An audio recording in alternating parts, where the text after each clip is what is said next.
Comedy film starring Arnold Schwarzenegger and Danny DeVito Jr. is on the way in 15 minutes after the latest ITV News now.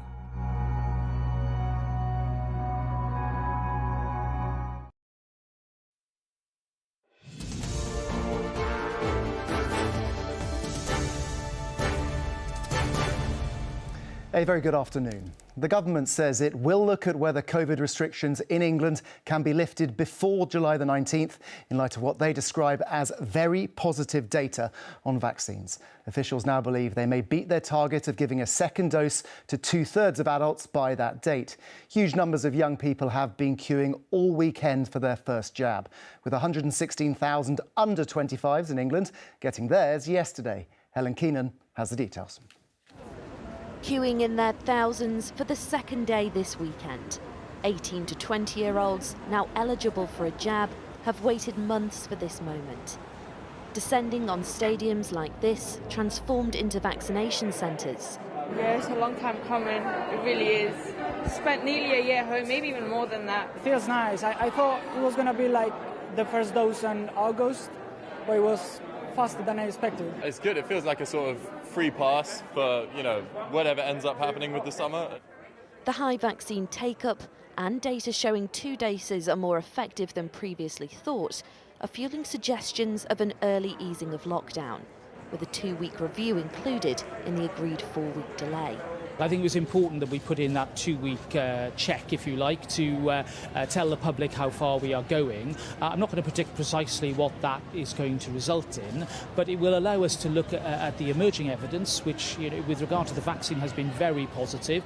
Figures show over 116,000 under 25s in England had a first jab yesterday, and more than 59% of UK adults are now fully vaccinated.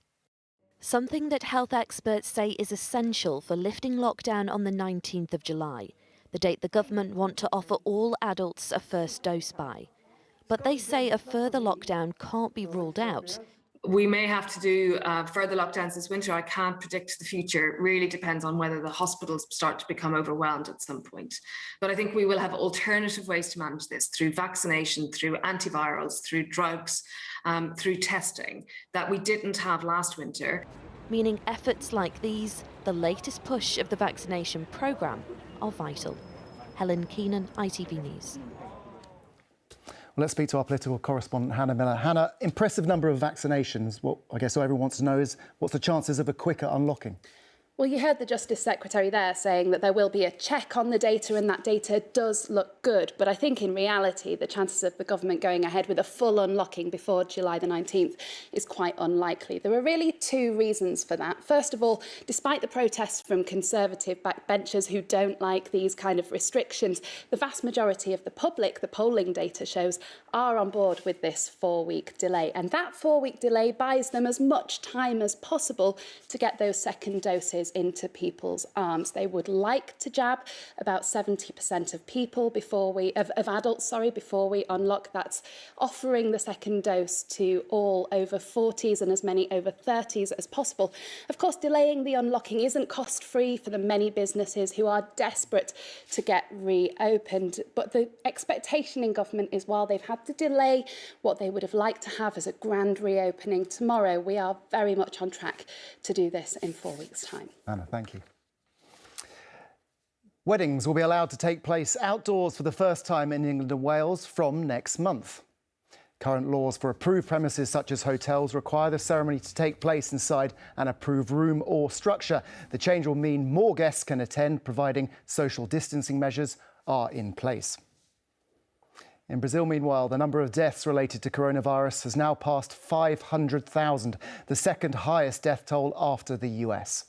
Thousands of people have taken to the streets across Brazil to protest against President Jair Bolsonaro's pandemic response.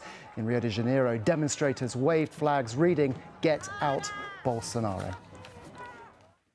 The former Speaker of the House of Commons, John Bercow, has quit the Conservatives to join Labour.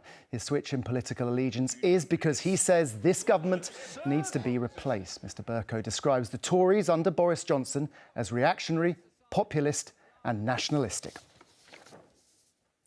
To football now, and in a little over 3 hours, Wales will face Italy in their final group match at the Euros. Victory would mean they top the group. A draw would also guarantee them a spot in the last 16.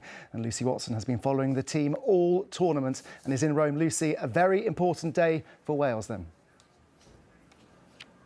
It is, Richard. This will undoubtedly be a difficult game for Wales, though.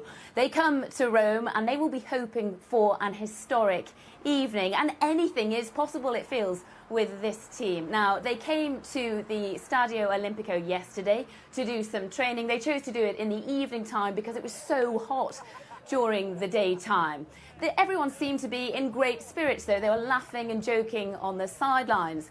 And they do have tremendous confidence going into this game. Nevertheless, we must remember that this is Italy. Italy are top of Group A. They are playing at home, of course, being here in Rome, and they are looking like one of the most impressive teams in this tournament so far, with back-to-back 3-0 wins over Turkey and Switzerland. But there is a lot less riding on this clash for both of the teams. Essentially, they have both booked their places in the knockout stages already. Nevertheless, though, Wales will be looking to give everything they've got, and Italy will be wanting to finish out this stage in style. Lucy, thank you. Finally, this Father's Day, a dad of two has been put in touch with the nurse who saved his life when he suffered a stroke. Matthew O'Toole, who's 47, collapsed in central London a week last Thursday, but a passerby spotted the symptoms and called an ambulance. Now, while in hospital, his wife Georgina put out a social media appeal for the woman called Danny or Danielle to come forward.